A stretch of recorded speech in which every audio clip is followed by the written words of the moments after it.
Everyone does. It's mad. Yeah, that's the same as Like, looking at do I them look mirrors. like that? Like, That's the same as them mirrors. Yeah, it's weird. Your brain can't comprehend because you're so used to looking at yourself in the mirror. Is this on? All right. oh, is it? I didn't know that it was. Debbie, thanks for coming. Thanks. You're after doing a nice little journey up to me. I am, yeah. Yeah, we just bombarded you there with we're No, on. it's grand. Beautiful roads. Yeah. No, it was all good. It wasn't too bad. Where are you from? Clare Morris in County Mayo. Born and reared. Yes. Big family? No. 2 parents, naturally. Yeah. And older brother, older sister. I'm the baby. Another person stuck in the middle. No, No, I'm you're the baby. So I'm the spoiled. baby. Yeah. Spoiled. Loved being the baby. Love being the baby. Big age difference. 5 years between my brother and me, 6 years between my sister and me. So Oh. they were Irish twins pretty much. And then a big gap for me. So I am the special one. Were you close family? Yes, very. Very. Did you like school? Yeah. Yeah, good girl. Second, bother on me. Secondary school? Yeah. And Did. were you good in school? Yeah. School came very easy to me. Forever. Really? Yeah. Love going every day? Didn't mind going. Just the academic stuff always came real easy to me. I just remember when I was very small, randomly knowing how to read and knowing how to spell and not having to do anything like that. And I just got the academic stuff very easily. I didn't have to really think about it. And that kind of continued with me into secondary school pretty much, yeah. So that was always kind of grand. Never found it too hard, which I think is easier when you're going through school if you're not finding the academic stuff difficult. So Friends? yeah, good friendships. I was young starting. I started at 4, so I stayed back when I was in second class because the other girls were kind of running circles around me, my mother felt. I was kind of finding things out a bit soon and stuff, so stayed back, made a good group of friends, and yeah, would still be friendly with a few of those now today, but not that When many you of were them. I always wondered when I was in school, you know, people that were academically like ahead and they always kind of knew what they were going to do. Like when they were in secondary school, go, I'm going to college, I'm going to be. Like they kind of had more of an idea. Yeah. Were you like that? Not really, no. And I still don't know what I'm going to be when I grow up. So what did you decide you were going to try and be when you were in college? So I didn't really decide anything initially. So when we were doing you're trying to decide what you're going to do and you're put on your CAO form and all that kind of jazz. And I didn't give monkeys at that point. I was like, I don't care. My boyfriend at the time was in Limerick and he was the year ahead of me. And I was like, I'm just going to Limerick. I don't care what I do. So I put down a few different things and I got my second or third choice, I think. So my first degree, I ended up doing this random course called International Insurance and European Studies. What is that? An absolute Mickey Mouse made up course that Did you know what it was? no longer exists. No, Really? hadn't a clue. So I was just like, sure, I'll go and I'll do this and I'll see what happens. Day 1, started college, knew nobody. Met a group of friends that day. 4 of us hooked up together. Still great friends. 20-something years later. that's cool. That we met the first day of college. So it was just this random course. Honest to God, did some insurance stuff. Doesn't exist anymore, and did Spanish. So went to Spain for 6 months. So that was good. That's cool. Yeah, went to Spain, lived our best lives for 6 months, didn't go to college, just chilled around, read, drank, and ate. It was wonderful. Yeah, it was good crack. So when you passed this college course and you... This college course. Yeah, this fictional you did college course. for 4 years Yeah. of your life. And you're there thinking, now, Mammy and Daddy, I know this is costing us a fortune, but now I've decided to go do something else. So I didn't initially. I worked in insurance for quite a while, actually. I worked in Galway and Hibernian for a year or two, and then I went back to Limerick and I worked in a broker for a few years called Power Insurances in Limerick, and best times of my life. Probably still, I would say, the best job I ever had. The crack, the people. We loved it. Like, we loved every day going to work. We went out a lot. We were having a great time. And then I don't know what came over me. At one point I was like, do you know what? I think I should go back and do teaching. I think that would be a good step for me next. What age were you at that I stage? was about 24, I'd say, ish. So I actually met I was laughing because I was passed through Shannon Bridge today, and we would be on the Shannon a lot. My parents have a boat, so we go up and down the Shannon. I love all these little towns. I love Lucas there in Shannon Bridge and all those places. They're great crack. And I remember saying to my dad, you know what, Dad, I think I'm going to go back and do teaching I fucking told you to do teaching. I told you because all that money you're after costing me. Could have bought a bigger boat, he's real bitch. old school. I know, yeah, he's real old school. So he's like, school teachers, a great job for girls to be a school teacher. Because you have your time, it's a nice job, and you get home and you have your holidays, and it's good money, and you get, some great advice. So when he told me this all the time, I was like, no, I don't want to be a teacher, no way. So anyways, I went to him and he was like, go on. Anyways, I went back and did my Hibernia course. So it's like 18 months, I think it was at the time. Back and did that, worked at the same time, still in the broker. And then, became a teacher. So primary. Yeah. And I was really shocked when I went. Do you like kids? Do I like kids? I always loved children. Yeah. And I always had a real bond with smaller kids, like my cousins and stuff like that. I would always get on really well with them and being good with children and playful and all that kind of thing. But I honestly, one of the things that really shocked me when I went in to do my first teaching practice, and I'd always been good at things. So, give me any sort of a job and I learn it fast. I'm a fairly fast learner, so no bother to me. And I couldn't believe how hard teaching was. In what way? I just was like, oh my God, I'm actually shite at this. I couldn't believe that I wasn't able to even control the class or... it was the handling of the little humans. Standing up there in front of them all, trying to teach them things, trying to get all their attention. I was useless at it for ages. And I was so shocked, honestly. I was like, God, I thought I was just going to be a breeze. I'm going to be good at this because I'm good with kids. But it took me a long time to build any sort of confidence as a teacher. And it really did shock me, genuinely. I was like, this is going to be grand. I'm going to be finished really early every day. I'm going to be like out in the tiles with my friends. But it wasn't. And it took me a while to kind of get used to that. So I did that. And then I was living in Limerick at the time. Just when there's another whole long story. Besides my career. I've been living in Limerick at the time and I was going out with a person for a long time. Just when I finished my Hibernia, we got engaged. And we got engaged, planned a wedding, and then I went teaching. And I came out subbing for a while. Everyone goes out subbing. I was just thinking on the way up, When you're subbing, can you be sent anywhere? Yeah. Or is it just around? Around. So you'd have your area, you'd kind of ring the centre and go, look, I'm available, or you'd throw around your CVs or whatever. So I had done that, kind of getting jobs here and there. And my friend actually in Limerick always says to me, you're the luckiest person I know. Like if you were to fall out of the sky, you'd literally land on marshmallows. I'm someone like that. Like, when there's like sliding doors, things tend to go my way. Yeah. I'm very lucky and they still do, in fairness.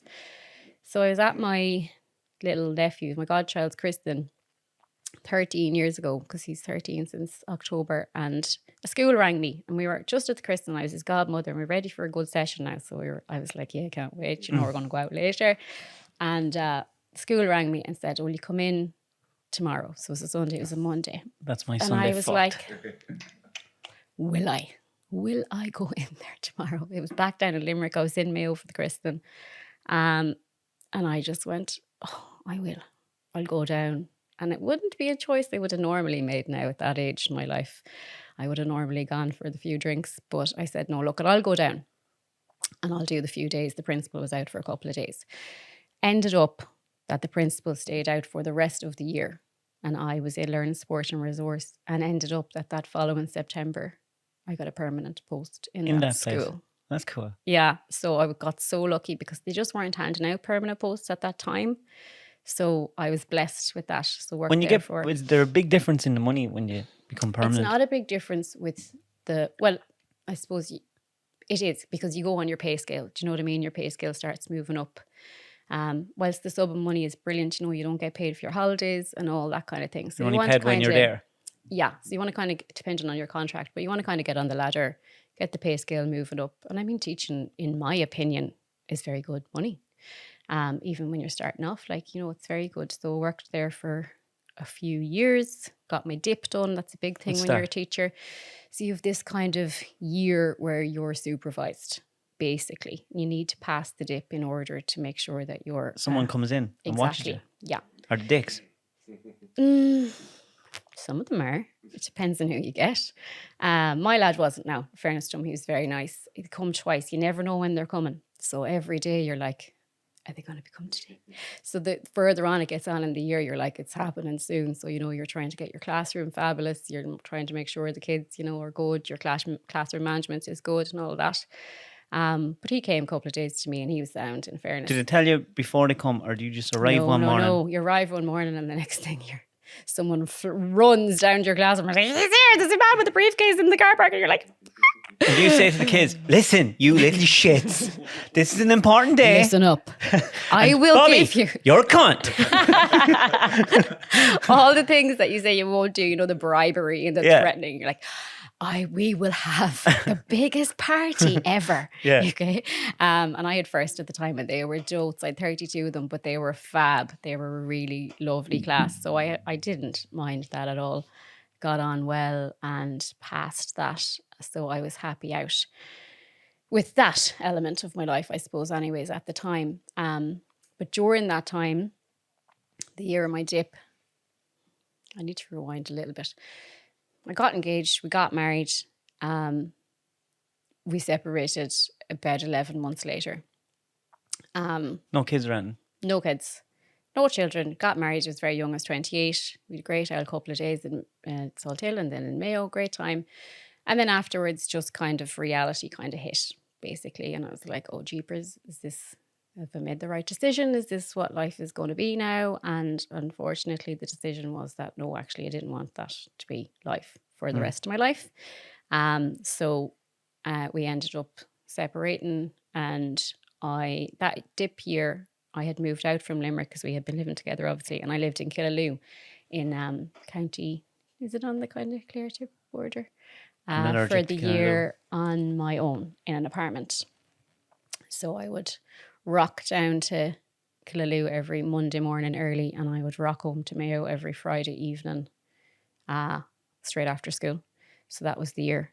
So it was kind of tough living on my own. And I remember I had no internet and I had no telly for about the first 6 weeks.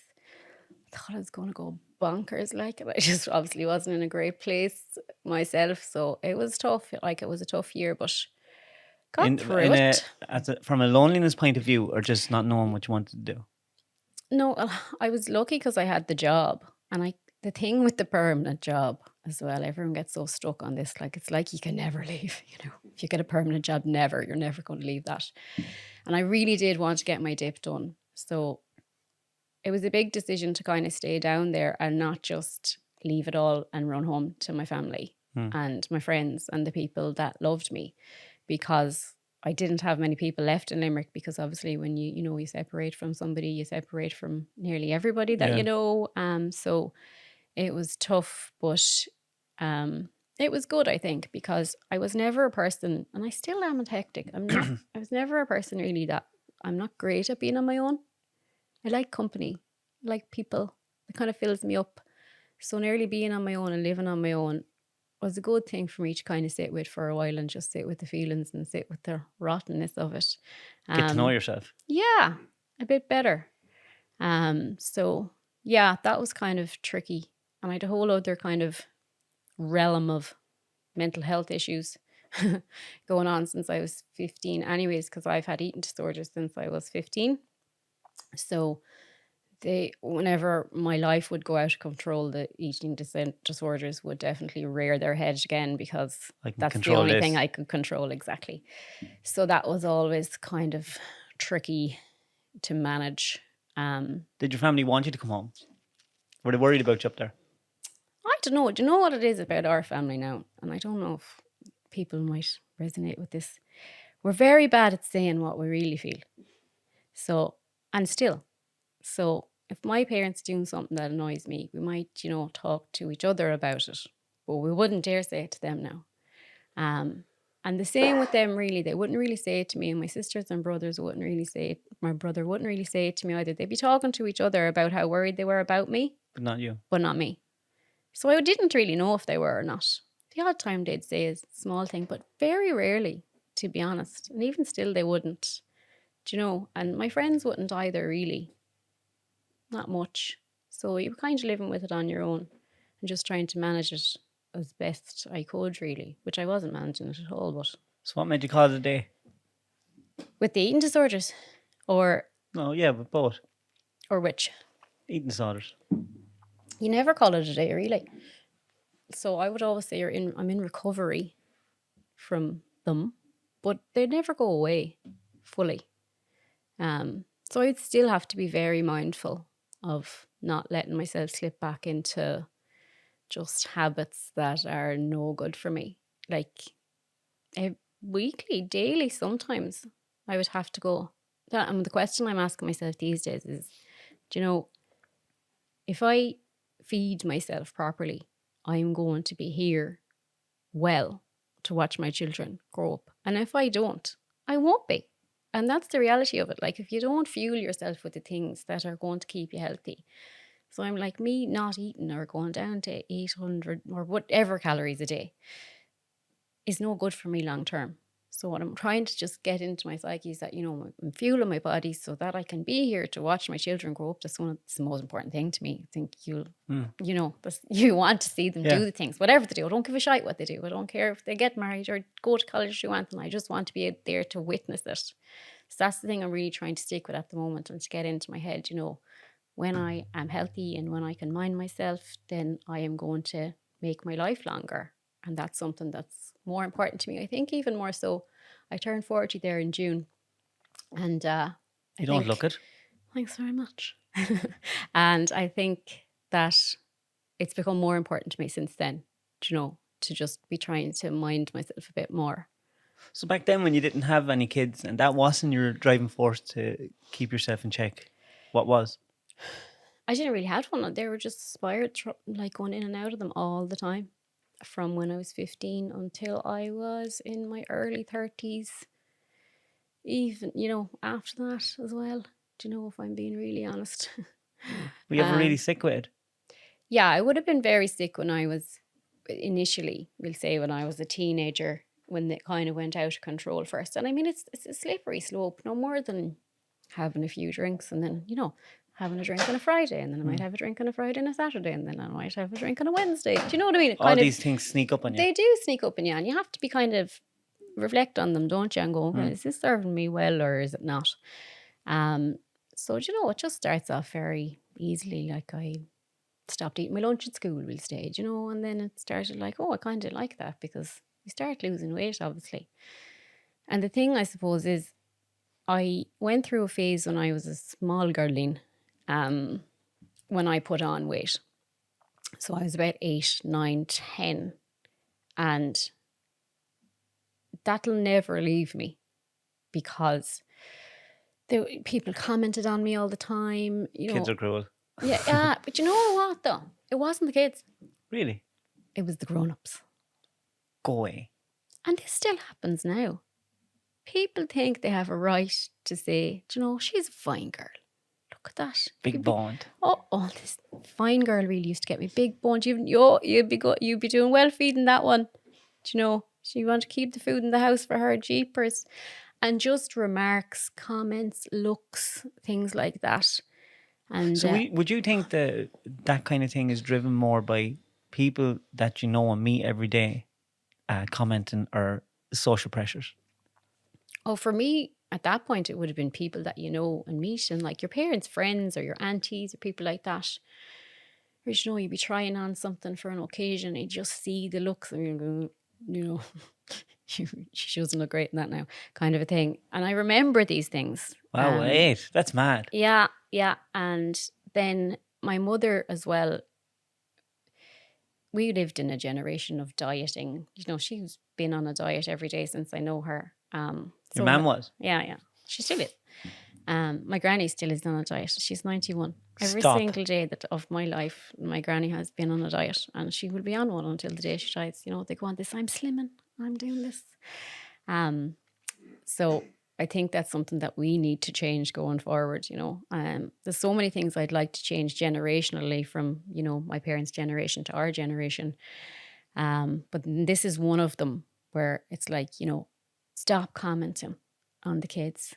You know, my sister would have had it, you know, with her child as well, people saying, you know, he's a violent, you know, this kind of thing. And you're like, really? They can hear you, you know, and that does have an effect. And anytime I bring this up on my Instagram, so many people send me messages and say, I remember.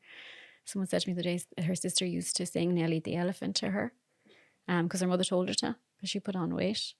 And all this thing. And it really does have an effect and impact on you growing up. So we had the Weight Watchers thing then as well. So myself and my siblings used to go and take the money for the Weight Watchers. So, you know, you'd see all the ladies coming in, we just love doing that. We'd do the money and give them, and mom would go in and do the thing, and she'd do the talk. And they'd all be delighted with the weight loss. They'd be getting up in the scale. So it was very prevalent in our house, I suppose, you know, and she used to love this line every week. She'd say, good night, ladies, and good luck. And I hope to see a lot less of you next week. And they'd all go, ha, ha, ha, ha. And we'd all laugh every single week. Yeah, I know. Yeah. That's like in Little Britain. Fatty, fatty bum bums. I swear to God, this is her closing line every week for years. And they'd all, ha, ha, ha. And off they'd go out the door. Delighted with themselves after, you know, getting weighed. And, you know, it's mad really, like, to think what people would be putting themselves through and how restrictive all that kind of thing is. You know, at the end of the day, you know, it's not a healthy way to live, to be restricting your food all the time. We want to have a nice relationship with food where we can make good decisions, and like no food is good or bad. Like you just eat what you want to eat and you try and make good decisions as much as you can. That's what I'm trying to instill in my children anyways. So I suppose that all kind of led to possibly me, you know, then realize, but it was a teenage thing as well. It was me becoming aware of my image, becoming aware of my body. You know, you're getting boyfriends and you're becoming more aware of having to take your clothes off as you get older, and all of that. So it was all a mixture of different things. So I suppose, yeah, I did get pretty sick for a while. I would have taken most of what we now call fifth year off school because I just wouldn't have been well enough to go in. So I would have been seeing like a psychologist and they would have put me on antidepressants and stuff. But even at that stage, like my father would be a big believer in like, we're fucking taking that shite. So I didn't. So they gave me them and he was like, you should be fucking taking that. I was like, okay, I won't. Because he just told me not to. But went to psychologist, didn't like her at all. And it was awful. It was so shaming, like the way they did it then. She'd like bring me into this room and she made me take off all my clothes, like just down to my underwear, and get up in the scales in front of my parents. And she'd be like, look at your hip bones. Do you think they look nice? Look at you. Do you think that looks good in the mirror? And I was about 5'9" at this point, like, and I'm about 5'5". In front of your parents? Yeah. Absolutely mortified me. And I didn't like being naked. And I was always obviously freezing because I was so thin. And it was horrible. It was a horrible experience. And I didn't think that's terrible. Yeah. Yeah. So I went to her about twice in Galway and I never went back because even they didn't like her. And they were like, Jesus Christ, I don't know if this is going to do her any good, like, do you know? But it was a hard time, do you know? My poor dad, I always go think back to my dad, and I think that's what made me kind of change initially, because, you know, I'd be sitting there and they'd have to give me certain foods certain times, and I'd literally be sitting over whatever they were giving me and bawling, crying, because I just didn't want to eat it, like, bawling. My dad would be sitting there looking at me like, yeah, what the fuck are we going to do with this one? But he'd be so upset, you know, and he wouldn't be a man that would get upset. And he talked to a friend of his, and he came home and he said, no, he said, you just have to be there and sit through it and see how you get on. And something just clicked in me around that time, and I was like, do you know what? This isn't the life I want. Like, I was lying on the couch, I wasn't allowed to be out with my friends because I wasn't strong enough and all that. So I was just like, okay, I'm getting up and I'm doing something about this. And I did, and I started eating for a while and got kind of well and whatever. And then it was just then like a yo-yo then for years, between, I suppose, restricting and then bulimia as well. I would have had that issue for a long time. But thankfully that has not been an issue since before my children were born, thankfully. But yeah, it's a tough old road. Isn't it mad that, you know, at the start when I'm talking to you, it's like, yeah, breeze through school, everything seems easy. Well, no, you don't have to scratch too far the surface from anyone to see. No, like, you know, I think that's the same thing with everybody, David. Like, everyone has their own story, don't they? We all have this thing that happened to us. And my eating disorders don't bother me in the slightest, and I don't, in that I don't mind talking about them. Sometimes people think it's this big taboo thing, you know, like, she had anorexia. Like, it's grand, like, it's fine. I don't mind talking about it. I think if you talk about it, then people are less likely to have this big taboo over it. And you're able to say, because like people would say, you know, if you're recovering from alcohol or drugs, you'll be, you know, I'm recovering, doing really well. So I think people who are coming out of eating disorders are really afraid to mention it, because I think sometimes people get a bit embarrassed and they don't know what to say. And they're like, oh, this is awkward for me, you know, do we still eat together or whatever? And they're like, of course you do. You just have to support the person and ask every now and again, you know, how are you, is a massive question that sometimes we're afraid to ask with meaning behind it. Not, you know, not like, well, what's going on? Do you know, like how are you? Like, how are you doing? And, well, a lot of people don't have that person to ask them. Space for an answer. Do you know what I mean? We ask it and oh, good, grand, tipping away. Yeah. Do you know, all those types of things. My brother always says something like fabulous, fantastic. And he could be having the most shite week of his life. Well. I do. I'm flying. Yeah. Honest to God. But I suppose you'll only open up as well to somebody you trust who will ask you that question, and you'll open up then and try and give some information. But it's a tricky one. But I do think, yeah, everybody has their story. When you were teaching kids, would you be looking for stuff like that with kids? Would you be looking at kids saying, I wonder, are they going through what I did? See, with the smallies, you wouldn't come across it much with the small children. Now, it has become more prevalent in like 8-year-olds, 9, 10, 11, unfortunately. Because I think it's because of the image thing and the social media thing and all that kind of stuff as well. I think kids are looking at different things. But you wouldn't really see it too much in the primary school. Not too much. But I'd always be interested in looking and seeing what people would be doing. Yeah. Because I probably think that I could call it if people were having an issue. There was one time when I did flag it with a parent, but they were not. Pushback. Yeah. Yeah, but that was fine. That was my job done. All you can do is say it. And all you can do, I think, if you are flagging something with anybody, you, a parent, with parents or teachers or SNAs or anyone that I'm teaching or anything, it's just being curious, you know.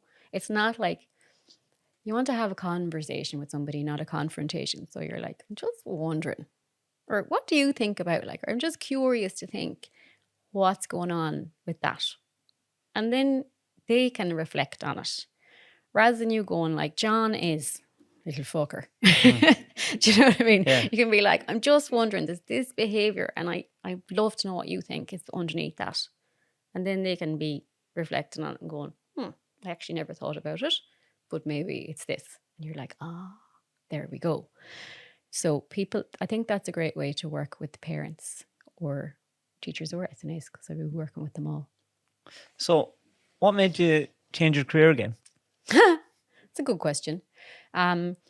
So did the teaching, we spent the year in Limerick, got very lucky again, fell on marshmallows, and I got a teacher exchange between Limerick. I was working at school in Clare actually. And is there a website that does that? So no, there's like, you go on, you put your name on a list. It's really difficult to get. Like, I don't really know many other people that got it. You put your name on a list and you say, I'm in Clare, I want to move to somewhere in Mayo and Galway. And the other person, you look through the list, there could be 300 people on it, and you see, does anybody suit your criteria? We did suit, we matched. That's deadly.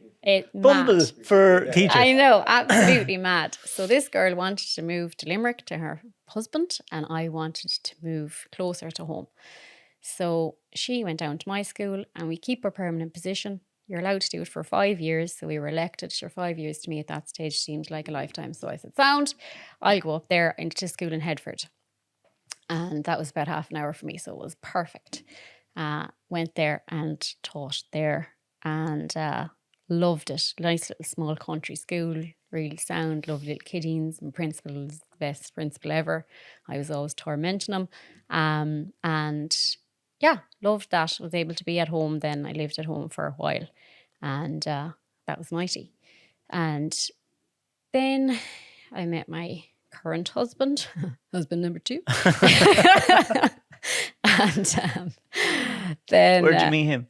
So I would have known James for years when we were younger of him, like from afar.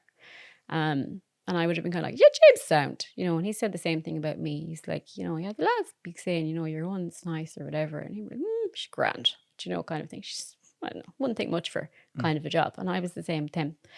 And then we just came across each other. Actually, we started sending a few messages online, and I commented something smart ass, probably known me, on his something he'd put up.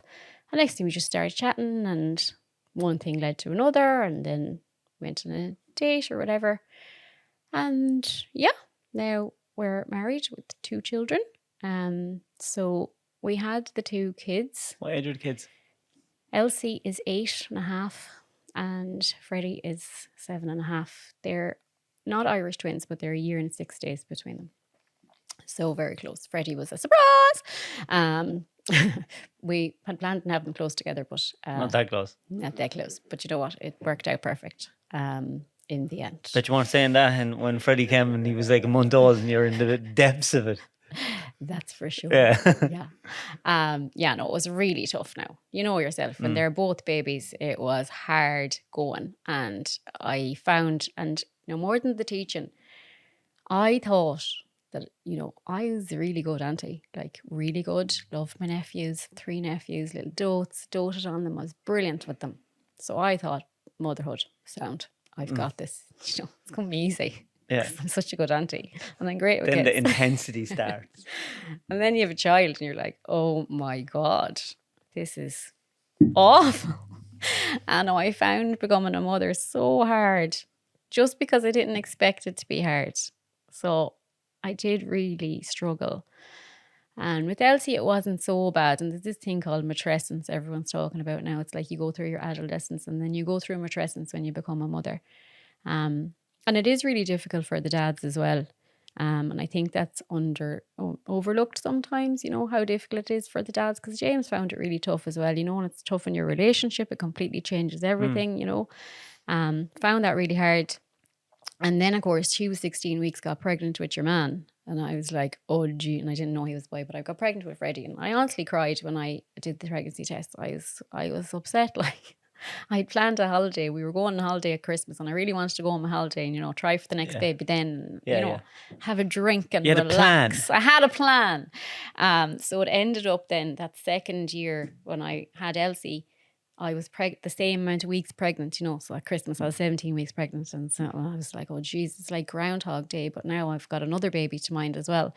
So then little Mr. Cutie Pants arrived, and I was delighted with him. Had a great time with his birth and everything. I was so happy after he was born. And then about 22 hours after, I had really bad hemorrhage after he was born. And it, honest to God, frightened the living daylights out of me. I don't think there's anything that's ever frightened. I thought I was going to die because James was gone home. He was there, and I just started hemorrhaging. And it was so long after the birth, and I was on cloud 9. There's all adrenaline and everything.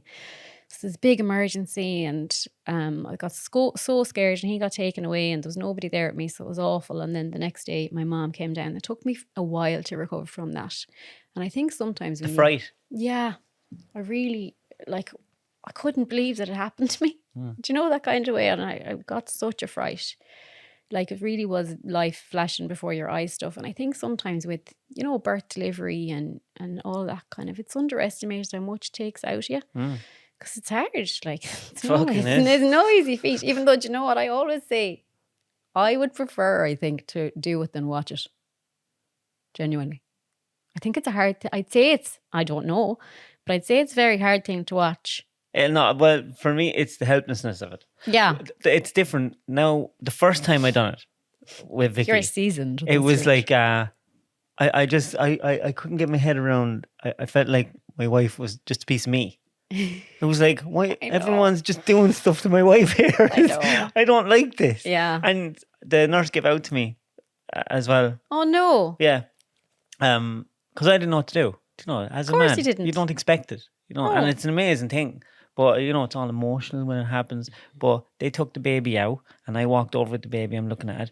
And the part where they have to pull out the placenta? Yeah. Yeah. I turned around just as they were doing that, and I went, "What the fuck is that?" And she was there, and I was there. Is that her fucking lung? And then the nurse goes, shut up. Just turn around there. I didn't know what was going on. No one told me. No one told me about that. A frightened shit out of me. I was like, what the fuck is that? Do you think it's wrong if the father decides not to be in the room? You have to be. Just to be there. I look, I don't know. I'm not a professional. I think as a man, your job is just be there. Just be at her Just head. be there. Just be at her head. Yeah, and listen to the abuse. Because it's your fault. Yeah, because I've always been under the impression that I have no interest in being in the room. You'll say that. You'll do whatever you're told. I don't know. I suppose it's a decision for you to make as a couple, I think. So if your partner really doesn't want to be in the room, and you think as a woman that you'd be more comfortable with somebody who actually does want to be there or is able to be there, then maybe that's a decision you've made together. When I go to the dentist, I want James- Vicky with me. I feel terrible. She tells me, you have to go in your own day. Does she get you a lollipop after? I do feel like something like that. But I don't like being on my own. No, I get that though. I have to And have that's Vicky okay. with me with stuff. I get Just nervous. because we're grown-ups doesn't mean we have to be grown up all the time. Yeah. Sometimes we do need support. I think it's good that you can ask for it. Yeah. Do you know? Does Vicky go with you? Everywhere. Does she? Yeah. That's so cute. Yeah, even if I'm getting shoes or stuff. I hate going anywhere on my own. I love when Vicky's with me. I feel better. Even though I'm a grown man. That's nice though. Yeah. I bet that's a nice part to your relationship. It is. It's cool. Although I don't know how she gets out of the house with all the kids. You have to bring everybody. Yeah, it's tough. It's tough getting out of the house. She wants to have another now. Does she? Yeah. What do you think? I'm mortified. Why? She's mad for you. I am drowning with kids. It's You like are. there's so many of them. And if I was a millionaire, I'd have loads of them. But it's like I'm always working, and it's like Vicky has to do all the work. She must be Wonder Woman. I don't know how she does it. It doesn't phase her. I don't know. There's times when the kids are fighting and she'd be stressed out. I get phone calls. I get phone calls, and there's nothing I can do. But I But listen she to probably her. just needs to vent. When you come home, you may have a word with Clark and Lily, because they fight. I thought it was the small kids. It's when they get bigger. Oh, it's when they get bigger. It's like the fighting. They're they so never stop. nasty to each other. Yeah. Bickering and fighting over And the minute you do it, and they're all up each other's arse, and they go, "Daddy, Mommy, you're terrible." Yeah. If you do have another boy, what DC name are you going to Jesus pick for them? Christ. Steve. Yeah, Captain America. So you had the second baby. We digressed. Sorry. Had Freddie. And then that time after he was born, we really struggled with, he's a tricky baby, to put it lightly. He had silent reflux and he didn't sleep, and I was at the end of my tether with him. That's tiring. And Freddie was born the 30th of May, and my birthday is the 10th of June. And James proposed on my birthday, just the 11 days or whatever after he was born. So I was on one side going, really? Now you're doing it. I know. No, I was delighted as well, and it was lovely. And Elsie was there, and he was there. And How did he do it? It was fabulous. He was just at home. We were at home, and it was my birthday. And he wrote the birthday card, and in the birthday card he said,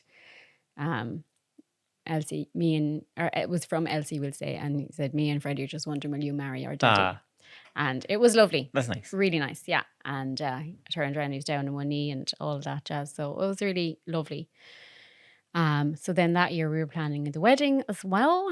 So that was... Were you a bridezilla? No, I'm not a bridezilla. Big wedding? Yeah, we had a big wedding. It was 183 people, I think. Castledargan and Sligo. It was lovely. And my first marriage was actually annulled, so we were able to get married in a church, which James was really delighted about because that was very important to him. So it was lovely to be able to do it. And yeah, that was a tough year. Actually, when I went to London with my bridesmaids to get my dress, we said we go to London for a night for the crack. And I was drowning in children at that point as well. So it was October and Freddie was in a nightmare. So James was at home with the kids. And his mother, of course, was in to help because she's brilliant. And we were in London, and we got dressed, whatever, having dinner, having a few drinks, and one of my bestie took off for a second, and she came back and she was all weird, and I was like, what's going on here now? Anyways, she kind of, I knew there was something going on, but that they didn't want to tell me. I had a couple of drinks. They're like, do you know what? We'll just leave it, call it a night now. And I was like, okay, boring. But we went back, and then on the plane home, they were like, James collapsed from exhaustion last night. He's never living that down. Did he ever live that down? Did he? He collapsed from exhaustion. So yeah. So I was gone, obviously, and he was at home, and it's not even funny. Like, it's really funny. We can laugh. It's a little funny. We can laugh at it now. And yeah, he was there with the kids, his mother, and he just was down the sitting room, and he just collapsed. Like, and he dropped the baby, but like not bad. Just kind of stayed down off the chair, and they had to get an ambulance. And Elsie was in with my brother, and it was all go. And at the time, I suppose I was so tired and I was so wrecked, and I was just like, oh my God, like, you know, I was just like, oh my God, I went away for one day. Yeah. Couldn't even hold a baby. Oh, God help myself. I did feel bad when I came home, because like my sympathy levels were pretty low. And on reflection, I could have been much nicer about that, but I definitely just was at the time going, oh God. Can I not go away for one day? Yeah, God help us. But yeah, got married then, and then do you know what? The kids just took over for ages, and back to school and all that jazz, and it was awful busy, and I was just like, do you know what? Did you find it hard to go back to work? Yeah, it was tricky going back, but I suppose it was nice because, you know, school wasn't too bad. I had a lot of support. His mom was great, so she would take them for me and stuff, so that was ideal. And then I decided, right, I need to do something for myself. What am I going to do? So I said, I'm a bright and intelligent person. I'm going to go back and I'm going to do something that I have interest in. I had interest in play therapy because I had worked with a girl in the previous school in Clare who was a play therapist. What does that mean? What does it mean? Yeah, play therapy.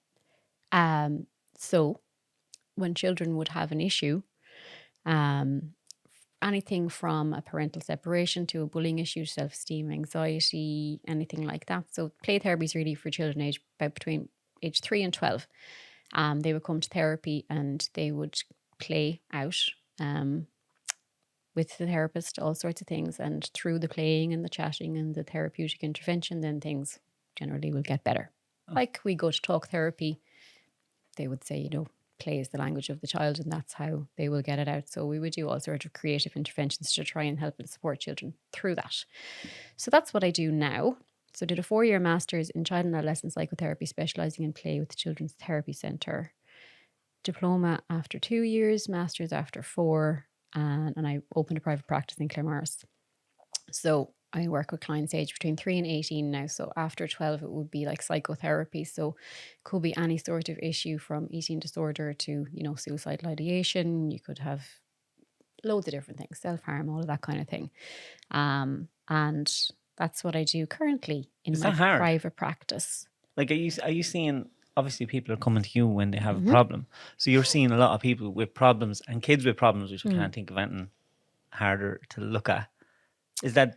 Yeah, but I suppose you're helping them. So that's the good thing about your job. You know, so you're being a facilitator of change, like, and you could be changing the trajectory of these little people's lives and hoping that they will live a happier life and be able to manage their big emotions and their feelings and move forward, take steps in the right direction after they leave you. And they come for it. It's very dependent on how long they come for, depending on the issue. Who sends them to you? So parents usually would contact me and say, do you know, I'm just wondering if this would be the right intervention for my child. So we'd start off with some parent consultations. So I would meet, if you came to me and said, look, do you know, one of the kids is having this kind of issue, whatever it may be.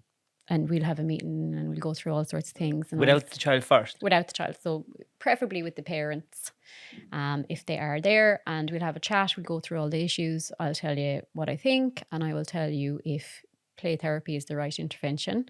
And also if I have a connection with you as a parent, because it's a kind of support that's going to be triangular between, you know, the parents and me and the child in the centre.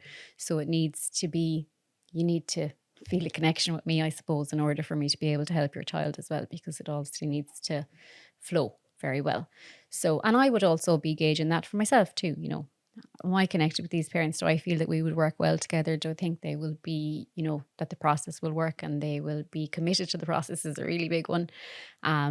So, and we go from there then. So, Say if the child is between 3 and 7 or 8. yeah. No, I don't know anything about it, but it has to be the parents that are causing whatever it is, or is that? Oh, dear. Isn't it? No, I'm joking. It's just nobody really says that out. Not necessarily. It depends. So some children will have experienced some sort of a trauma. You know what I mean? So it could be a medical trauma, or it could be something with friendships, or it could be whatever. So it's not necessarily that. But of course, along with the therapy, I would give a lot of support to the parent. So, you know, what do boundaries look like? You know, What's that mean? Do you know, in your house, like, how do you manage boundaries? You know, is there punishments? Is there consequences? Is there whatever? Is there anything that I can support you with? What do you find in tough? What do you find in the most difficult things? So, like, you might be like, they're fighting. They're driving me mad at the fighting. So we go through how are you managing the fighting. I give you some tools to try and help you to maybe look underneath what's behind the fighting and give you some things to try to see maybe can we help with the connection with each of the kids so that maybe the bickering isn't as much. And also realising, I suppose, if it's bickering or fighting, that, you know, they're learning so much through that. Like, they have to become problem solvers themselves. And sometimes when we sit back and we just wait a few more seconds with the bickering, they'll be grand and they'll be getting on like a house on fire, you know, a few minutes later. So we have to kind of wait and see, what's the point of escalation here? When do I have to step in? When they're going to start murdering each other? Or can I leave them to problem solve it? Do you know? So there's a fine line between when you jump in and when you don't. I think that's always like, if safety is an issue, this would be my thing as a parent, and with things. So my most important job as a parent is to keep you safe. That's it. That's my most important thing to do. You're safe. And you've got a lot of people to keep safe, so you're in trouble. But it's like, if there's physical harm or words that aren't nice, they're my no-nos. Okay, so absolutely not. It stops here. But that doesn't mean that when it happens, because it's going to happen because they're kids and they're going to try all sorts of stuff, obviously, because we all did it ourselves and that's how they learn. So if that happens, it's not that you punish them. You just step in with the boundary of like, what? No. This is stopping right here and right now. I will not let you talk like that, or I will not let you punch her or hit her or do whatever. It doesn't have to be that then, you know, they get sent to their room and they get you. It doesn't have to be that. We're stepping in with the limit and the boundary. And we're like, I love you both. You're not in trouble. Separate. And then they know they're both loved. They're not in trouble. Separate. Because what happens with siblings, I think, is there's so much comparison, you know, and we think we don't compare them, but we do. No, your sister's doing that. You get up. No, your brother's doing that. How come you can't be more like your sister and are in there doing that? And they're like, sisters. So we end up sometimes causing some of the rifts rivalry between them ourselves because they're feeling like you for her. Why are? Can I ask you a lot of questions? Sure. Because I'm hoping to be a real good daddy after this one. I'm sure you're a wonderful daddy. Why are they so different when they're raised the same? They're not raised the same. It feels like I do be amazed at how feels like they are. But you know when they grow up in the same house, same parents, and they're all hugely different. Okay, so I'm going to ask you: do you think that you are the same parent? What's your first child? Lily, that you are to Clark? No, you're not. You see, you've changed as a person. You've learned, and you've grown, and you've changed, and that's why Lily is completely different. So we all fuck up our firstborn? No. And not to say that, the firstborn has a lot going for them too, because they got all our attention, they got all our love, they got all of that. Often it's the second one that's because all the shit, because you're like, I'm not putting up with this from you. And they don't get as much attention as the first one, actually. So, you know, the world doesn't revolve around your second child. The world revolves around your first one. So they do get a lot of the best of you as well, because you're fresh. You're not so fresh on number 5. Do you think that, because you see a lot of kids and obviously you've studied that, are we weakening people by mollycoddling? You can't mollycoddle. That's what I would say. Like, you can't love your child too much. But as a parent, your job, and I struggle with this, you know, because I love my kids and I'd love to of course you do. Give them everything they want, and you want to do all these nice things. But as you become more accustomed to be a parent, your job is to not let them do all these things, and your job is to make them live life without you. You know, my job is to make you tough enough that you can do without me. And it's a really hard thing to do. It's like you want to make them good. You eat sweets, and you're going to brush your teeth. You have to, your job as a parent is to say no a lot. Yeah. Do you find it hard to say no?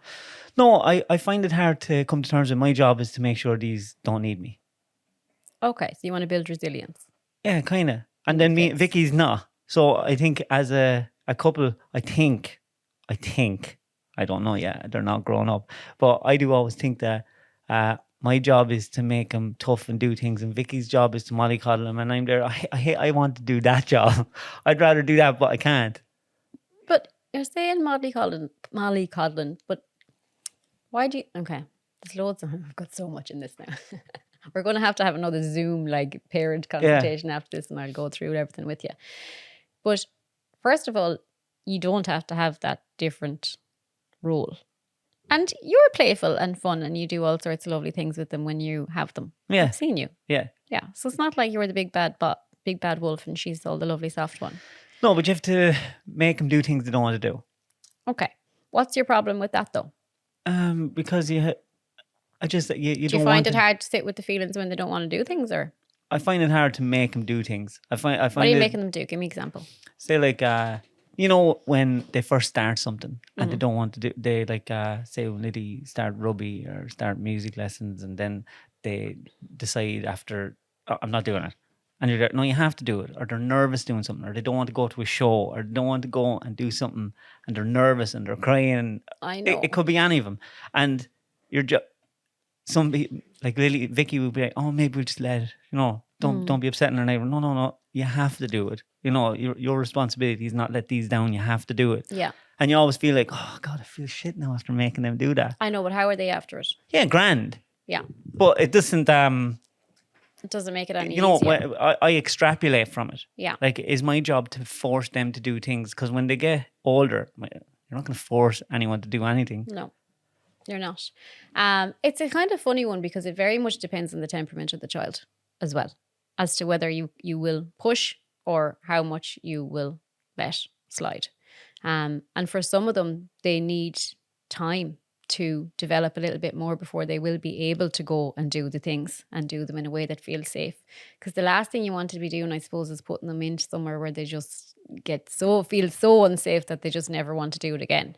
So there's a fine line. So I suppose when you're trying to get them to do things, you really just want to be validating their feelings, like, look, this is really hard, and I'm sure you do that, and I know it's tough, I know it's crap, I'm going to sit with you in that, but it's really important that we get to do it, and you're going to feel mighty after, So, but like for my child, for Freddie, I would have had to stop things and gone, okay, this is actually too much for him developmentally right now. When he was 6 especially, I was just like, you know what? I can see developmentally he's not ready.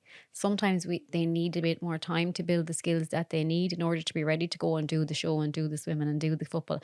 And sometimes we're throwing an awful lot at them as well, and we're expecting so much from them.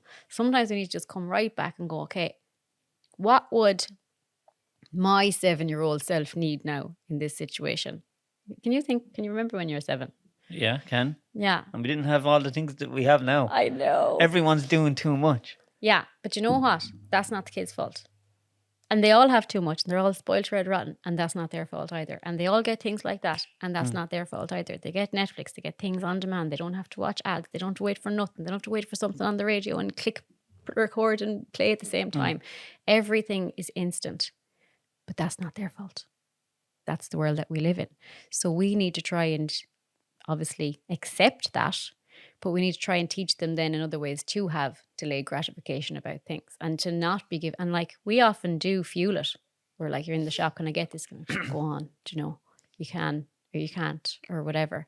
Or we think that we need to be going here, there and everywhere and doing, every experience is in booking a holiday and going to the fun centre and doing the thing at the weekend. But actually, what fills them up the most is just time with us, doing feck all, sitting there and doing nothing. Like, there's this thing called special time, and it'd be hard for you to do it now because you've so many kids, but you still would be able to get it done. And it's just where we take 10 minutes of the day, whatever day, it doesn't have to be every day. We put away the phone, which is the big thing, I think that we need to be modelling. So the phone goes away, and during that time, it's just me and you. That's it. Nobody else. So no other kid, and you get to choose what we do. And during that time, the parent doesn't ask any questions. Nothing like, how was school? How's this? Nothing. I'm going to follow your lead and I'm going to be with you. And being with your child will fill them up so much because they'll really feel connected. And when they feel really connected and safe and loved with us, they won't have the big behaviours as often because we'll be meeting their needs. So literally 10 minutes, you choose. And what generally, you just say what you say. Oh, you've chosen that. Oh, cool. We don't take over the play though. We have a habit as grown-ups of taking over, like, this is about what, and we'll take it over and do more. Don't do that. Just track it, reflect on it, say what you see. That's it. And then when the 10 minutes up, like, I love that now. I love playing with you. I'm buzzing because I do that. Yeah, no, it's brilliant. Oh, good. Look Yeah. it, there you go. And that is like magic. So it is for them.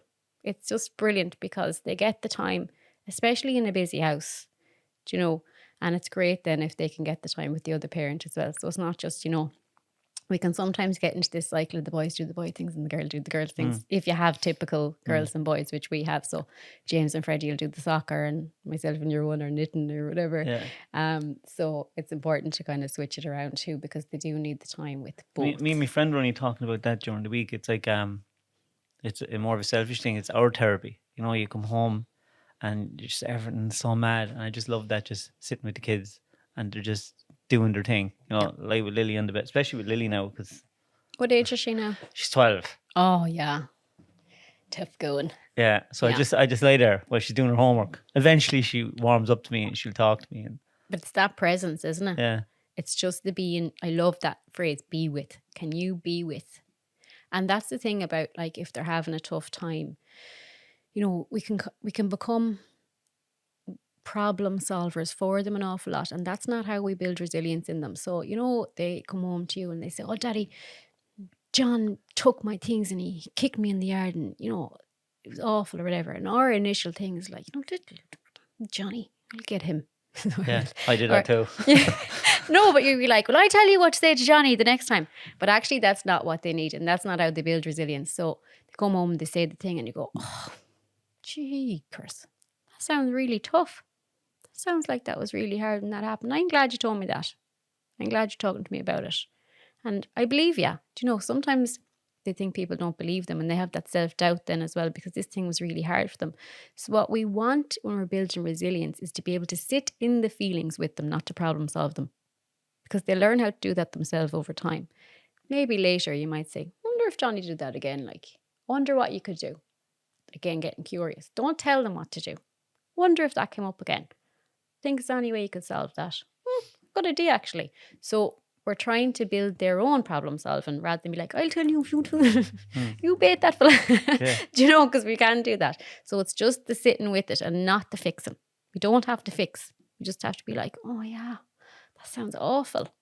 Really bad. Like sometimes my two will come out of school and they'll both be crying before we leave the car park over different things that have happened. And I'll just like, let it all out. Let it out. Yeah, let's go. Big feelings happening. Lots happened at school today. It sounds really tough. I'm glad you're telling me.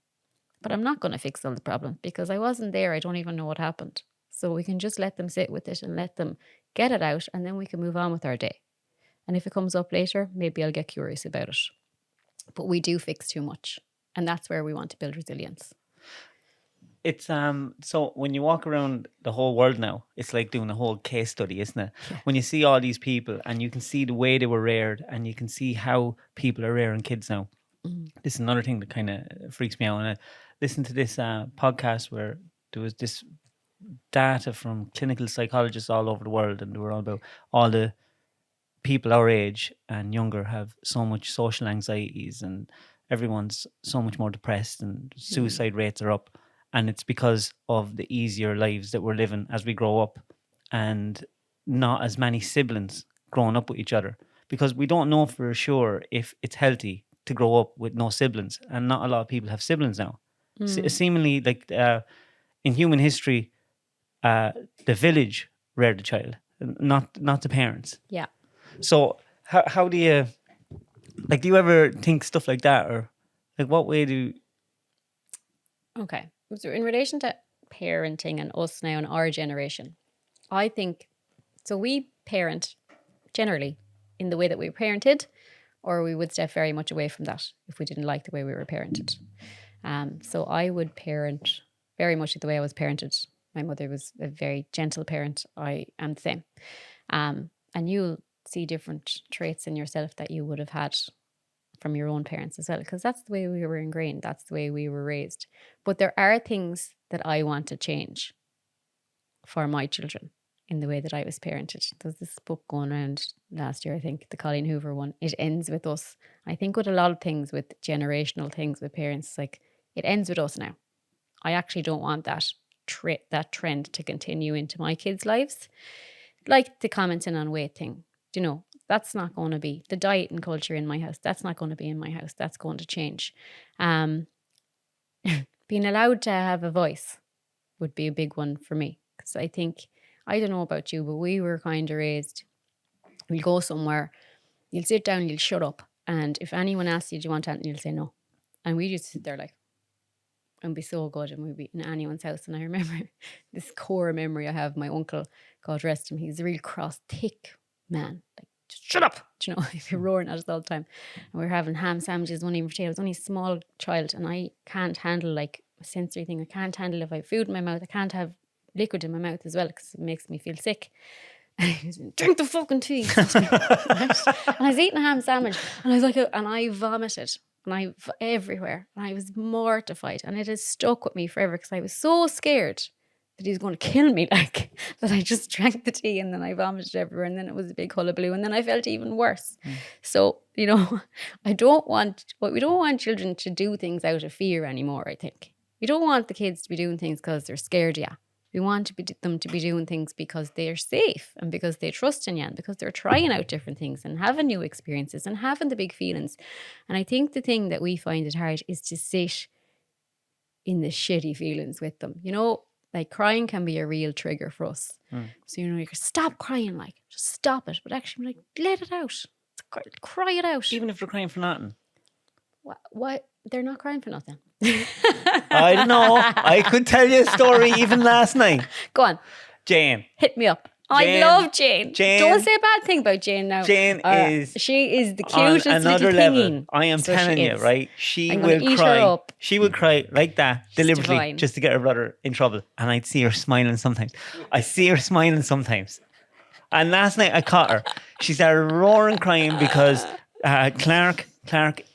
Oh, he's so cute. He loves his little brother. So big. And he's so good with Bruce, you know. And he put on Bing for Bruce. And Jane wasn't even watching. Jane was playing with her makeup. And then Jane goes, you put back on my program. I want to watch Slime.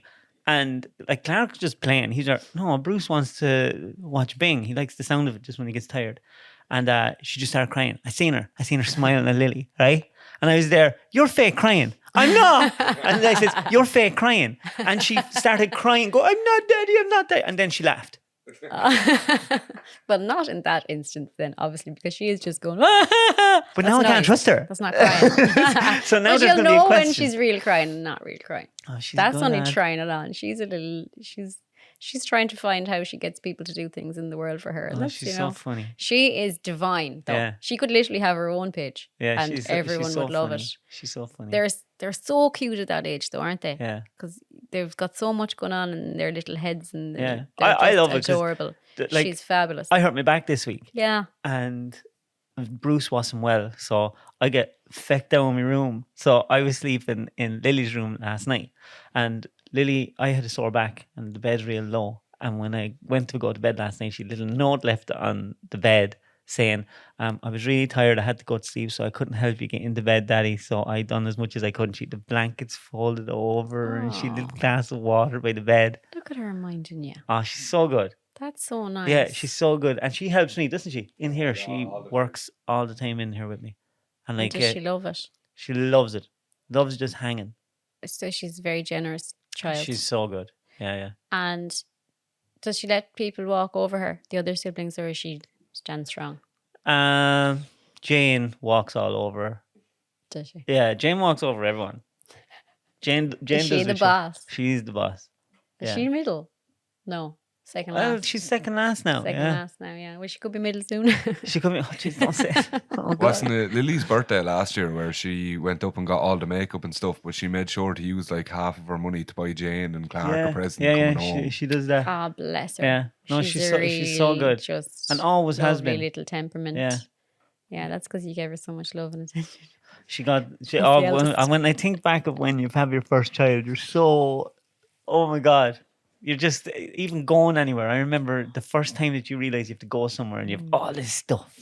Oh my God, it's just a minefield, isn't A it? minefield. Even the first night you bring them home, you're like, what? Yeah. Where's the nappies and where's the thing? Yeah. What do I do with this child? And now then they're piddling all over you. I and remember don't the know what first to time we do. brought Jane home. We were living in Mount Rat at the time, and like I had no money. Like I was so broke. Like, Jesus. and I was only after getting this new job.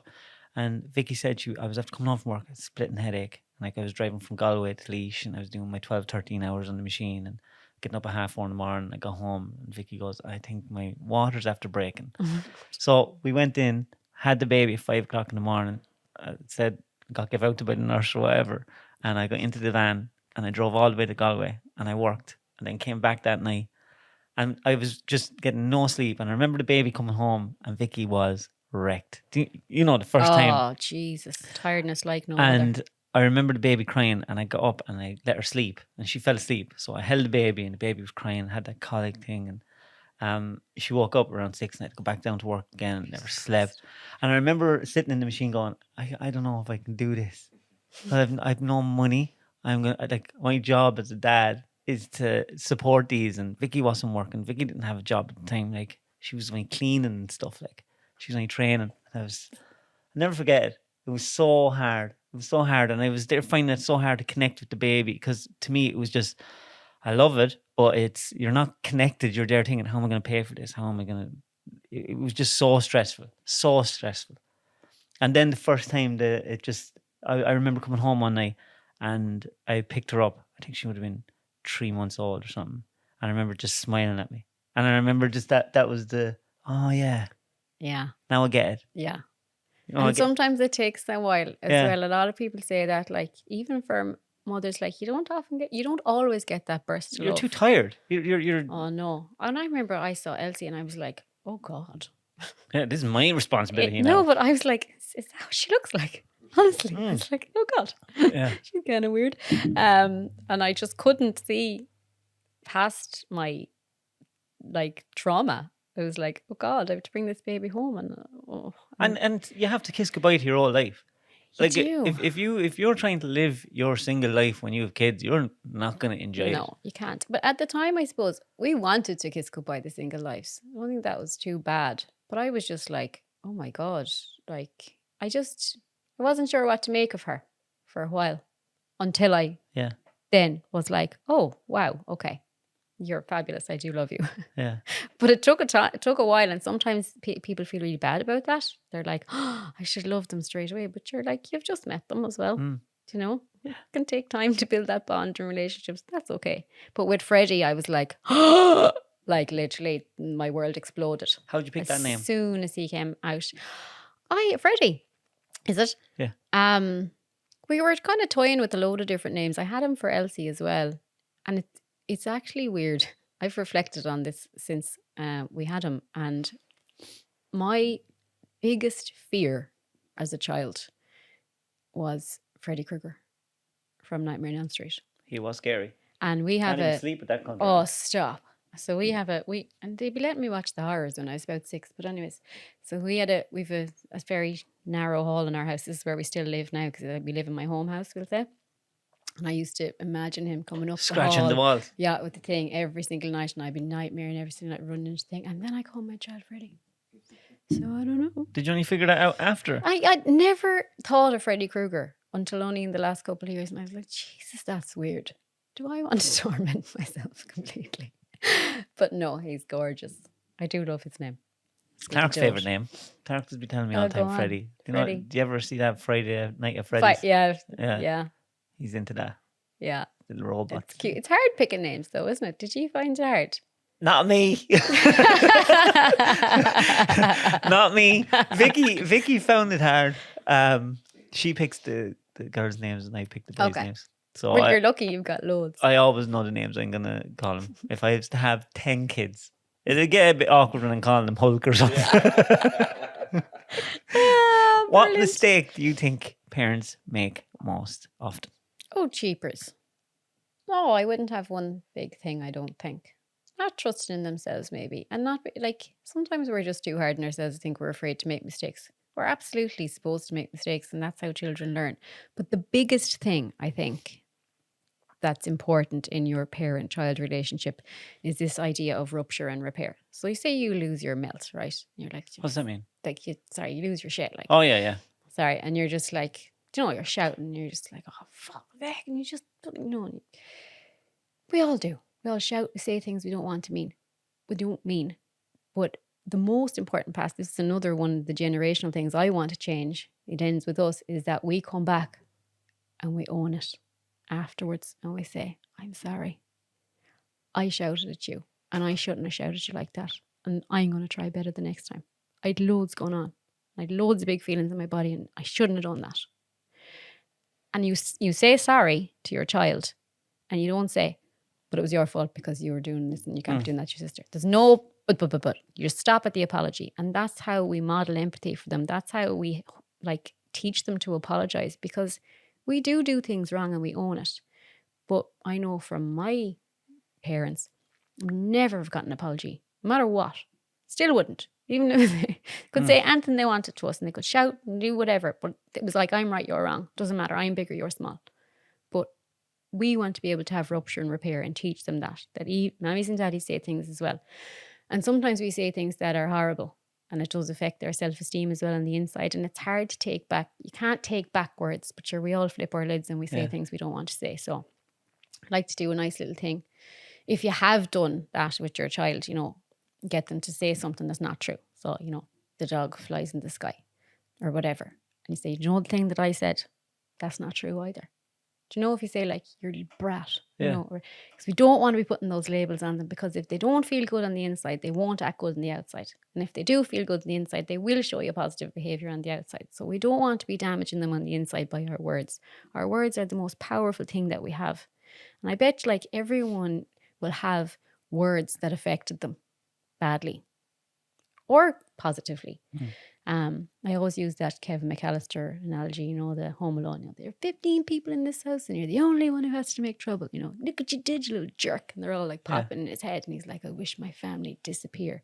We don't want our words being in our children's internal dialogue in a negative way. We want them to think positively about themselves and to be able to believe that they're good people. Because when we believe we're good people, we will try to be good people most of the time. We won't always be, but we'll try. So that rupture and repair is something that I think that people should do more of. And we don't have to get it right all the time. Good enough is good enough. If we get it right a third of the time, attunement, do it all right. A third of the time we rupture, a third of the time we repair. And that cycle is absolutely fine. No such thing as perfect parenting.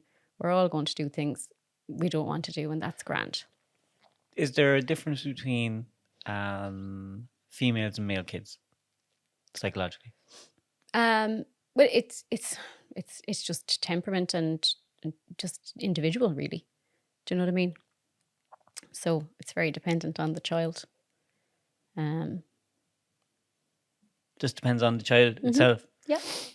Obviously, you can have typical traits in boys and typical traits in girls, but it wouldn't be the same for everybody. Am I imagining the girls getting harder to say sorry than lads? I'd say Is so. that just in my house? I'd say that's just in your house. Just in my house. Yeah. Just my two houses, my home place and my house now. Really? Yeah. Well, we were kind of reared, when you were saying you were reared, I was kind of reared by my siblings. Mommy and daddy would have been the head of it. The hierarchy. Because my oldest brother would be nearly 60. Yeah. My sister. How many of you is there? There's 11. Jeepers. Fine crowdy. So they're like a busy house. Busy.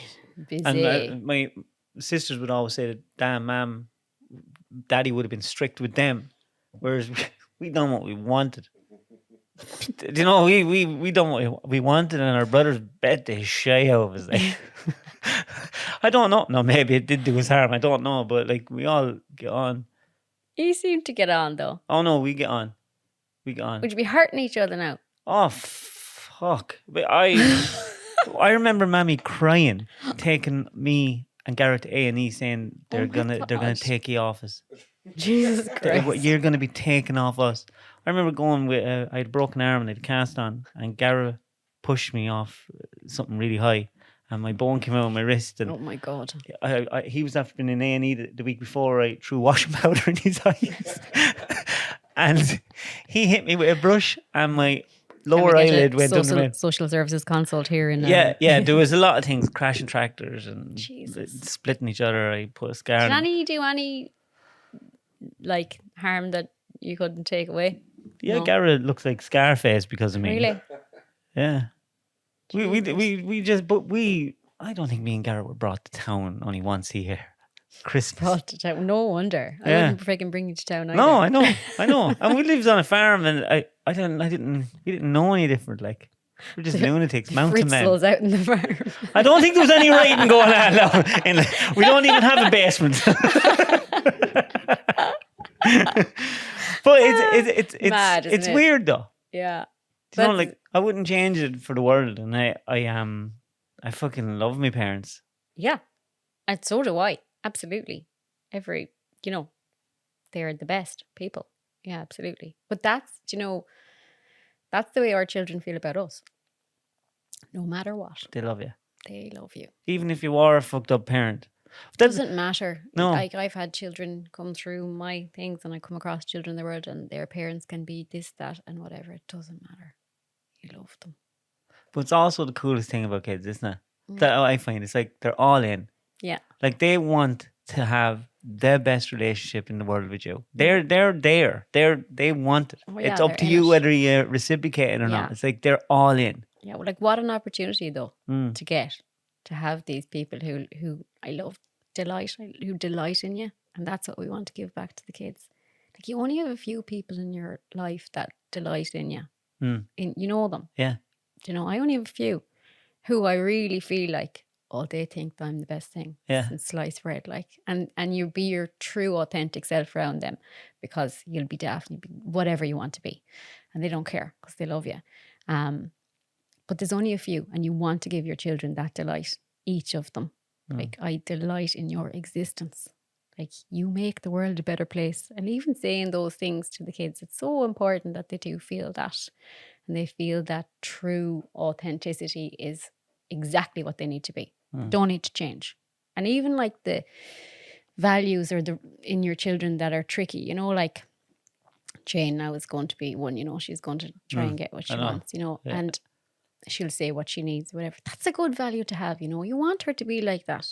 You do. Like, you have to try and manage it within your family system, but you want her to have that audacity, and you want her to be able to say no. Tough. But we don't want to take a no off a child ever. We want them to be able to say no. Like, you want to be them to be the teenager who comes across things and said, no, that don't feel safe for me. I'm not doing that. I wasn't like that, because I was a people pleaser. So I was a good girl and did everything that I was told, and I was a perfectionist, and I got great on school. Came to my teenage years, do you want to do this? Yeah, I will, because I'm going to please you, and I'm going to be the best person ever. And that's what I thought would make me be liked. So I did all sorts of things that I shouldn't have done. Luckily, I came out the other side. But, you don't want that for your own kid. You don't want that people pleasing going into them. You can't hide anyone from the horrors of the world, though. How do you let them introduce themselves to it? You have to let things happen organically as they come into their teenage years, and hope, that you have built a relationship strong enough that even if they do something, they're able to come to you and tell you. That's the thing. You want the no matter what. Doesn't matter. If you murder someone and you put them in the lake, you can tell me. I will be there for you, and I will be with you, and I'll sit with you no matter what. You don't want them to have come to you and them gotten in big, mad, massive trouble for doing something and when they're smallies, and being afraid then to come to you when they're older. You want to build that relationship of the no matter what. Yeah, definitely. I wouldn't have gone with everything, like, would you? No, I would have went to my brother's though. Yeah, I probably would have went to my brother more so. Now my sister would be the good one out of the three of us, so I probably would have gone to my brother and gone, here. We were I'm only in bother. We were only saying last night we'd done a podcast with a guy from Portlaoise and we were just on about the definition of success. Mm. And like the definition of success is when you're older, your kids want to come back and hang with you without you asking them. Yeah. Love that. That's what I want. I want a house filled of love and people who want to be there and to be feeling really comfortable in your home. I love to picture that. Do you when they're older? Me and Vicky think about at Christmas. This big house full with of grandkids people. and dogs their partners or whoever they are, and everyone coming in and feeling really welcomed back in and feeling warm and safe and loved and the no matter what. Only a small bit of fighting. Small bit. The fight. That's good. That builds us all up, I think. Are you ready for the questions? Oh yeah. Is there questions? All just questions. Oh Jesus. It's quick fire ones and you have to answer them real quick. Oh my God, okay. No, you don't have to think about it too much, right? Okay. And we're going to keep it nice and simple. Well, was it as hard as you thought it was going to be? You were a little bit nervous coming up here. I was a bit nervous. I just wasn't sure what you were going to ask me. See, you'd be watching my stories thinking that that's really me. No, to be honest, I'm kind of an open book. I don't mind really what people ask me. I'll give you an honest answer. I bet you just want to hear it. You won't like. Oh, really? Super. Is this a yes/no answer now? Or no. Like, these are. Yeah. What's your first vivid childhood memory? Oh, that's a really hard question. Oh, I know what it is. I fell down. I was racing with my sister in the hallway and I fell and I put my hand through the front door and I have a big scar on my wrist here. I had a load of stitches. It was all big hospital when I was 4. And I remember the big panic and a thing, and I remember being in hospital, and I remember getting Care Bear rubbers off everyone. I remember Care Bears. Yeah. Care Bears there. They were class. I used to watch them. Yeah. It's not gay. You can watch whatever you want. You can watch whatever you want. What's the most painful thing you've ever been told? Oh, Jesus Christ, David. Mother of mercy. Are you having a laugh at these? Just isn't a funny one at all. Painful thing I've ever been told. I don't know. I don't think anyone's ever said that painful. Honestly, because I've never really, I haven't experienced grief yet. So it wasn't like someone telling me someone had passed or anything like that. I don't know. Well, that's cool that you don't know how to answer that. Oh, yeah, I swear if you to walked God. into a room with everyone you'd ever met, Jesus, who would you go looking for first? I'm going to say the first person that popped into my head. Will I? Yeah. Is that what you're supposed That's to how say? it works. Yeah. Yeah, my brother. Weirdly. Is that weird? Shout out to your brother. I know. If you I could don't know make, if that's a good thing or a bad if thing. you could make one phone call to heaven, who would you call? I was going to say Ghostbusters. That's not funny. It's funny enough. Who are they going to call? Ghostbusters. No, I don't know. I don't know who I call. See, Heath Ledger. That's who I'm calling. Do you like Heath Ledger? Loved him. He was my number one man. 10 Things I Hate About You. Was that what done it? Love him. Was that what done it? That movie? Oh, yeah. He's like unreal. Do you watch Dark Knight much? No, Have you ever watched it? I have. But I haven't watched it in ages. I must watch it. It's Must really good. watch it. It's the best, I isn't think it? you're little Bruce. Yeah, Bruce. You look so you're just like a little child. I love my kids. Like I know, they're it's the lovely. best thing in my life. Is home for you a place or a feeling? A feeling. You'd move in the morning. Yeah, we would. We would. Where would you like to move? We would just like to move somewhere else in Claremorris. I thought you were going to say Dubai. You totally threw me off there. I was expecting Dubai, Japan, Wyoming, something mad. Somewhere 4 else. doors down, please. Actually, that would be ideal. Jeez, that's funny. Would you like yourself if you met yourself? I don't know. Would I? I don't know. Why?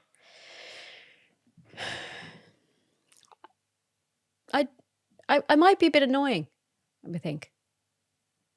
Do you know yourself? No, I think I'm great. So why would you not like Maybe yourself? that's why I wouldn't like I think I'm so good, Father, that I should get the 2 parachutes just in case the second doesn't open. No, I don't know. It was funny. We were actually away last weekend with my husband and a couple. And I heard my husband say to the other couple, we were on about personalities and not being everybody's cup of tea or whatever.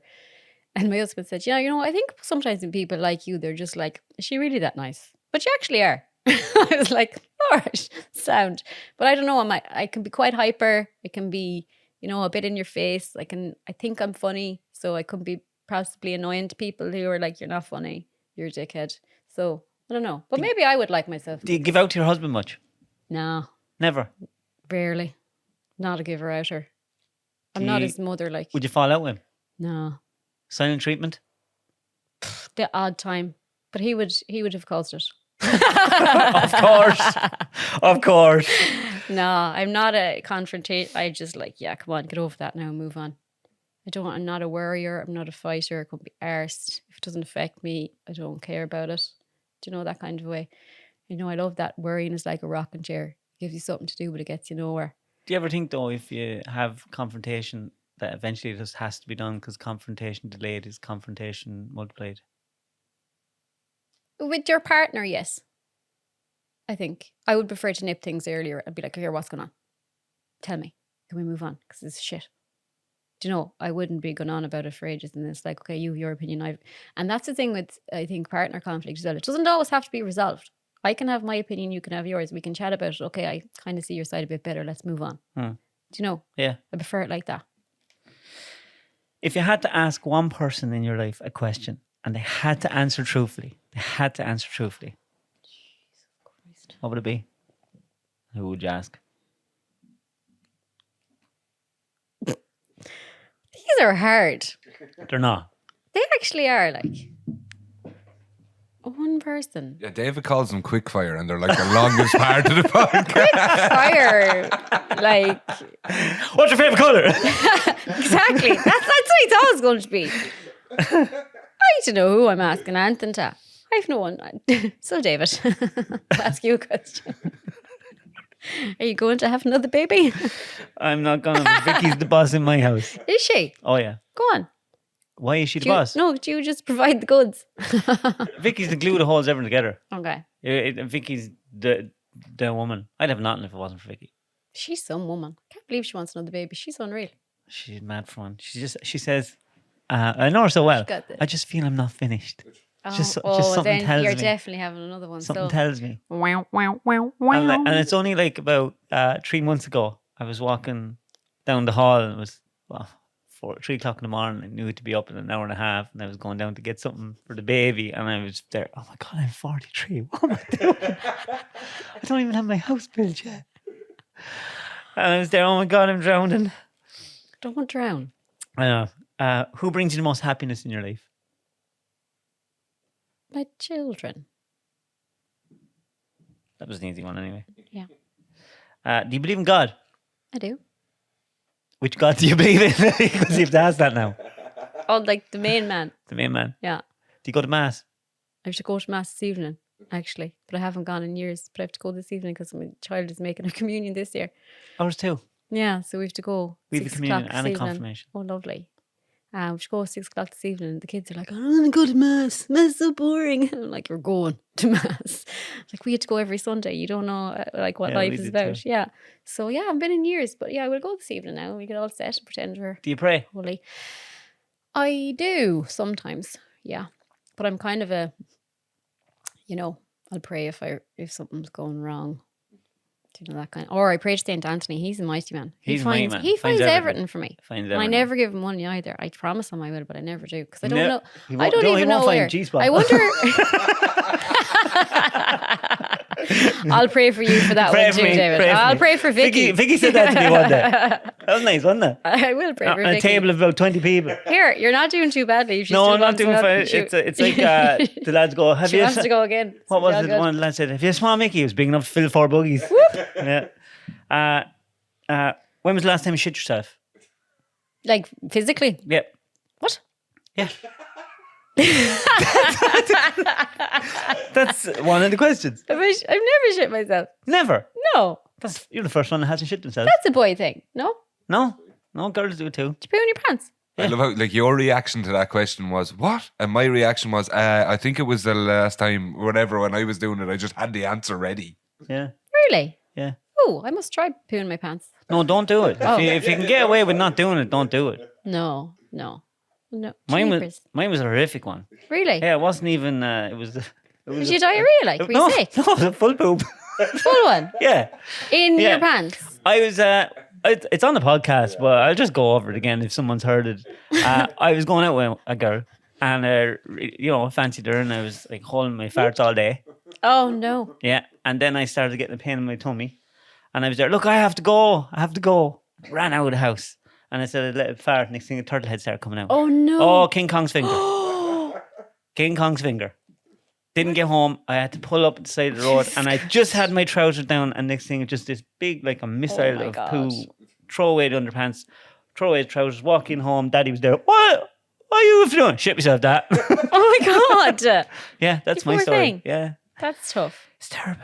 Yeah, we don't hold in your farts. That's your lesson there. What do you want to be known for when you die? That's a good question. That's a tough one because it's like, is it like professionally or is it just in general or whatever? Whichever one comes first, yeah. I don't want to make this real generic, like I want to be known for being good. I want to be known for being a good listener, actually. Because I think that's the thing that we have got an issue with. People don't, and it's something that I've practiced myself as well. We don't actively listen to other people. We listen, but we're just waiting to tell. So we're like, someone says something, you're like, oh, I have a good story. Then you're waiting. So anyways, so you don't actually listen to the other person, like, and wait. So that's something that I would like to be really good at and to be known for. And I think I'd like people to be able to come to me and know that I would listen and not be jumping in with my own story afterwards. It's just that I'd be like, okay, thanks for telling me that. Glad you were able to get that off your chest with my children, my partner, everybody, I suppose. And even professionally as well, I think that would be an important role for me. Do you know? When you listen to people, they don't belong telling you who they are either. Because a lot of people don't listen. Yeah. It's the way normal conversations work now, is what you said. They're just waiting to say. Yeah. Do you know, you'll say, oh, John has whatever going on. I'd be like, I actually had that. And, you'd be jumping in with thing. And sometimes it's very relevant and sometimes it's fine. But sometimes you just need to be like, oh, right. Okay. That's big. I'm not going to tell you this big, long story about mine. Do you know? So I think that's a good thing to be. Active listener. It's a good thing to teach the kids too. Debbie, it was lovely talking to you. Lovely talking to you too. Did you want to ask your question that you thought of before the podcast? What is it? I'm scared. What's the difference between marmalade and jam? Yeah, I know that. What's the difference between a psychotherapist and a psychiatrist? Yeah, what's the difference between a psychotherapist and a psychiatrist? Okay, so psychiatrists give you drugs. Good one. They give you drugs. Psychiatrists can prescribe medication. That's the only difference. And psychotherapists is talk-based type therapy and all different creative psychotherapy and all different types of elements of it. But we can't prescribe anything, or we don't, like, people would often say to me, could you assess a child for autism or anything? No, nothing like that. That's nothing to do with my realm. That would be like a psychology type thing. But yeah. Could you tell if a child is psychotic when it comes to you? Like, would you be able to go, ooh, Jesus, psychosis now is a big one. Yeah. Yeah. I've never come across a psychotic child, honestly, so far. But psychosis is quite a big thing, but like I wouldn't be able to, people would come to me, with children, and I just take them as they are, whether they are autistic or have ADHD or they're waiting on diagnosis or waiting for assessment or whatever, it doesn't matter. And the same with anybody's children. It doesn't, like, a diagnosis will give you more information, but you take the child where they're at. People say to me, have you an opinion on whether they're or not? It doesn't matter to me. I'm taking the child, I'm seeing them where they're at, and I'm going to go from there. And that's what's important. That's other people's and other experts' realm, not mine. We definitely go on lived experience in my work. So we would look at, like, what's happened to them. So it would be really a what's happened to you rather than what's wrong with you sort of stance that I would take in the work that I do, which is really good. Like, to do you ever cry when you're talking to kids, or feel like crying? No, I'm not a big crier, actually. I don't cry much. Even in sad movies? Nah, not really. Might be like, oh, and then, like, that's it. I'm not a crier. Oh yeah, Go on. I'm not going to cry now in front of you. Embarrassing. That's okay. You don't have to. But yeah, I would. Yeah. Yeah. I probably should cry more. It's probably, you know what? My brother's come up a lot for some reason. But years ago, I broke up with a boyfriend when I was like 13. And he'd call me tiny tears. And I think since then, I was like, you know what? Fuck you. I'm not crying anymore. Being vulnerable in front of people. So maybe that's what I did. Don't cry much anymore. But it's not a bad thing to cry. Awesome. Okay.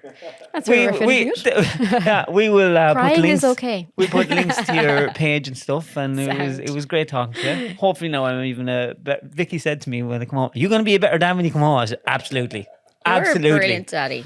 We'll see when they're all grown up. They're not grew up yet. Yeah, but you know what you're raising, and you know you're raising good kids. I do think though that we're only part of it. You know, you don't know what you can do the best job in the world, but when they go out into it, it's out of your control, isn't it? It is. But it's the same with us, do you know? And no, we get on all right. Once we've built the skills in them, they'll get on all right. Please God. Yeah, exactly. That's why I go to Mass. Do you still go to Mass? Yeah. Yeah. Mm. Every Sunday? No. Saturdays? Sometimes. It depends if we have time, we'll go. Do you drag the whole lot along? Yeah. Go on. Vicky goes every odd morning. She needs an award. And she's Protestant. She definitely needs an award. So. Debbie, it was lovely talking to you. You too. Thanks so much.